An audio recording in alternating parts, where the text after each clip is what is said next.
everyone and welcome to the Time to Cook Club Juniors and to your online class. So today we're going to be making 6 carrot cupcakes with a cream cheese frosting, and we're going to be making 6 of these today.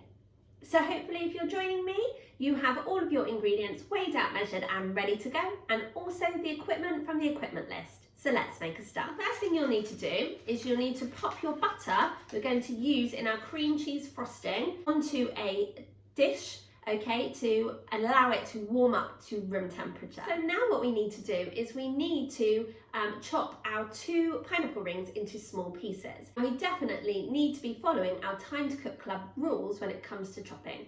And that is, we always chop on a chopping board, we're always watching what we're doing at all times, and we're keeping our fingers and hands well away from that sharp blade.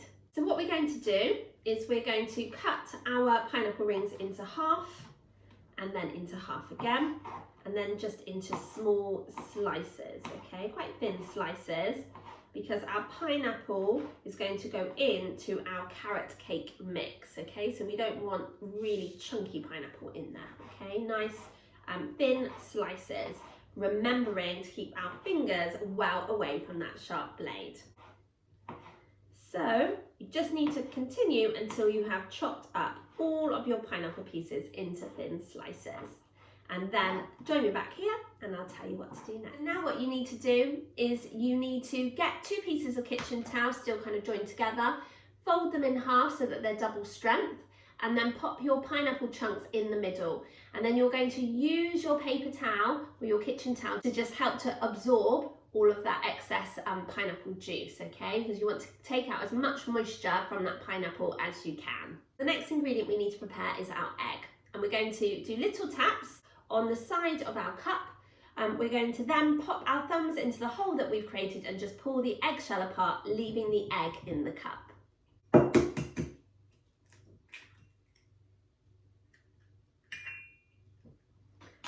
Now, if you do have any raw egg on your hands, it's really, really important that you go and wash your hands. Now what we're going to do is we're going to beat our egg with a fork until the egg yolk is all mixed in with the egg white, okay? So to beat your egg, what you're going to do is just pop your fork into your cup and then wiggle your fork around really quickly, okay, until the egg yolk breaks and then mixes in with the egg white. The next ingredient we need to add is our 4 tablespoons of oil, okay? You can either use vegetable oil or sunflower oil.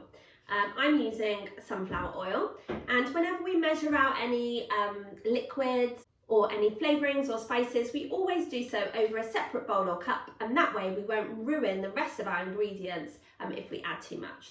So we're going for 4 tablespoons. So that's 1,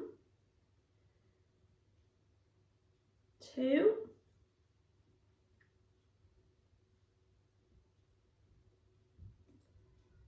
3 and 4. Great measuring, well done. And then with your fork, you're just going to whisk those 2 ingredients together. Now what you need to do is you need to go and ask your grown-up to preheat the oven to either gas mark 5 or 190 degrees or 170 degrees if you're using a fan oven. The reason why we need to preheat the oven is to make sure that the oven is at the perfect temperature for when we're ready to pop our bakes into. Into a clean mixing bowl, we're going to pop in our self-raisin flour. And self-raisin flour will actually help your cakes to grow or rise in the oven. You're also going to add in your caster sugar. And you're going to add in your 1 teaspoon of baking powder.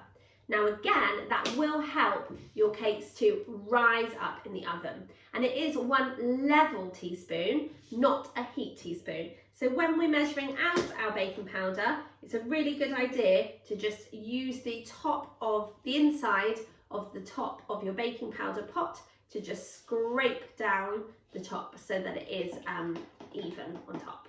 And with a spoon, you're just going to stir those 3 ingredients together. So this bowl will be known as your bowl of dry ingredients. Okay, so now what we need to do is we need to prepare our special ingredient, and that is our carrots, because we are making carrot cakes. So what you're going to do first is very, very carefully, you're going to chop the top of your carrot off and also the bottom, and that is known as topping and tailing our carrots, okay? Remembering to be really, really careful at all times when you're using a knife. We're then going to hold our carrot really firmly in our hands like this, and we're going to get our vegetable peeler and we're going to peel the skin off of our carrot. There are lots of types of peelers, but my one has a blade on the side, okay? So you're just going to stroke the vegetable peeler down the carrot, okay, in nice long movements to peel the skin off your carrot, okay? And you're just going to keep going until you have peeled all of the skin off, okay? And when you've gone all the way around once, you can then turn your carrot around so you can just do the bottom bit that you missed earlier.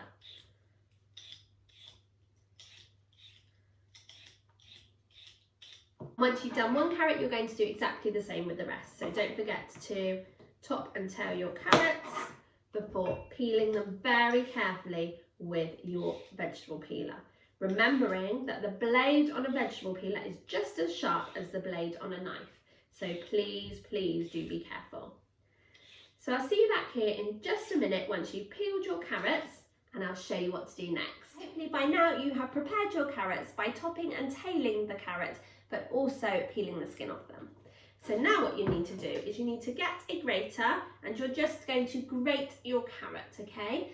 Now if your grater has a thick and a thin grate on it, you want to be using the finest level of grate, okay? And we're just going to stroke our carrots up and down our grater, okay, until the carrot starts to come out the other side.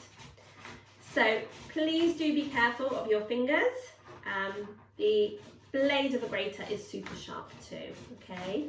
And just keep going until you have grated all of your carrots. You need 40 grams of carrot in total. Hopefully by now you have grated your 40 grams of carrot. And now what you need to do is, if your oil and your egg are in quite a small cup, you need to pour it into a bowl, just so there's a bit more room in there, okay? And you're also going to add in your grated carrot. You can add in your pineapple pieces too. And with a spoon, you're just going to stir those ingredients together. The next ingredient we're going to prepare are our walnut pieces, okay? And what you can do is, with your walnut pieces, you can either break them up into smaller pieces, or if you'd like to, you can use a knife, okay? So you don't want massive chunks of walnut, okay? So you want to chop or break them up into nice fine small pieces, and just keep going until you have prepared all of your walnut pieces. Remembering to keep watching what you're doing at all times and keep your fingers well away from the blade. Just keep going until you have chopped all of your walnuts into small pieces. So now what you need to do is, again, you're going to stir in those pieces of walnut. And then what you're going to do is you're going to spoon in the wet ingredients into the dry ingredients, okay? And with a spoon, you're just going to stir all of those ingredients really well together until they're all combined. The next thing we need to do is we need to prepare our baking tin. And we're using a cupcake tin today, and we're using 6 cupcake cases because we are going to be making 6 carrot cupcakes. So we need to count out our cupcakes. That's 1, 2, 3, 4, 5, 6. And I'm using orange cupcake cases today, but you can use whichever colour you have. Don't worry if they're popping out the tin a little bit. As soon as the mixture's in there, it will help to weigh down the cupcake case. And then what you're going to do, give your mixture one last stir. And what you're going to do is you're just going to put a spoonful of mixture into each cupcake case, okay? Start off with a spoonful, and you can always go back and top them up afterwards. If you spill any mixture on your tin, it's a good idea to just wipe it off with some kitchen towel or something like that to stop the mixture from burning on the tin. And your aim really is to divide the mixture equally between all 6 cupcake cases, like so. Great work, guys. So once you've put one spoonful in, you can just divide up the rest of the carrot cake mixture between the cupcake cases. And if you have a spatula, you might want to use it now just to make sure you're getting out all of that amazing carrot cake mixture. If you don't have a spatula though, don't worry, you can just do what I'm doing and just use your spoon. And now what you need to do is you need to go and ask your grown-ups to pop your tin into the oven to cook for between 15 to 18 minutes. Grown-ups, set your timer for 15 minutes and just have a little check on what your cupcakes look like. They should be nice and golden brown on top. So join me back here once you've asked your grown-ups to do that job, and I'll show you how to make the cream cheese frosting. So you'll need to pop into a clean mixing bowl your cream cheese. You'll also need to pop in your butter and your half a teaspoon of vanilla extract, which is going to provide a really lovely flavour. Remember to measure it out over a separate bowl or cup, and that way if you add too much then you won't ruin the rest of your ingredients. And what you're going to do is, using the back of your spoon, you're just going to kind of squash down that butter, which hopefully would have got to roughly around room temperature. Be nice and soft, or a lot softer than it was when it was in the fridge. And you're just going to press down on it and beat those three ingredients together. So just keep squashing the butter down on the side of your bowl, okay? Pressing it down to soften it up, and then giving it a mix to mix it in with the cream cheese. Okay, so now what you need to do is, once you've thoroughly blended in your butter with your cream cheese, you need to add a little bit of your icing sugar at a time. And you can either beat it in with a spoon, or you can cheat a little bit, and if you have an electric whisk like mine, you can mix your icing sugar in with your electric whisk and the beaters will do the work for you. So join me back here when you have added in your icing sugar and it's all mixed in to the rest of your ingredients to create your cream cheese frosting, and I'll tell you what to do next. Remember though that you are adding your icing sugar a little bit at a time, otherwise you're going to get a big puff of icing sugar in your face and you'll end up looking like a snowman. So I'll see you back here in just a minute. By now you have blended together those ingredients and made your cream cheese frosting. Now in that time, my timer on my oven did go off, so if yours has gone off too, then you need to ask your grown-ups to remove your cupcakes from the oven and pop them onto a cooling rack so that they'll cool down quickly. But please, grown-ups, do be careful, because the baking tin will obviously be absolutely boiling hot. So now we're ready to make our fondant carrots. Okay, so I've got a little bit of green fondant, and I've also got some white fondant and some orange food colouring. So you might have orange fondant already, and that's absolutely fine, or you might need to colour your fondant like me. So if you're colouring your fondant, then you need to kind of knead your fondant so that it softens up a little bit. Okay, then you're going to pop a couple of drops of orange food colouring into your fondant, like so. Okay, now obviously the food colouring will stain the fondant and it will stain your fingers as well. So don't touch the fondant drops, but simply fold your fondant in half and just kind of push it and squeeze it until you're getting the colour to go into the white fondant. Okay, you'll see that it's starting to turn an orangey colour, but you just need to kind of keep kneading the fondant, okay, to mix the colouring all the way through, okay, like so. And give it a good knead until all of the white of the fondant has started to turn kind of an orangey colour. And then if you want to, you can of course add in a couple more drops to make it a more vibrant and stronger colour. Okay, so I'm going to add in another couple drops, and again I'm not going to touch that colouring, those drops, because otherwise I'm going to end up looking like an Oompa Loompa. But instead I'm just going to fold the fondant over and just keep going until I have blended in all of that orange food colouring.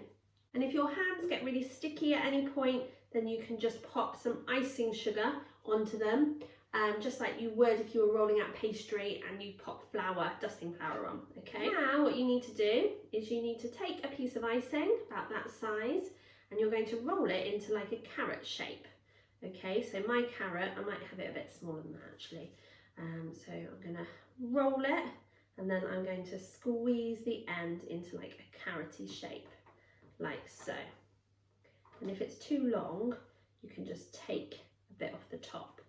Okay, now with a knife, what I'm going to do, very carefully, I'm going to do some like lines going one way on one side, and then lines going the other way on the other side, just to create that like carroty effect.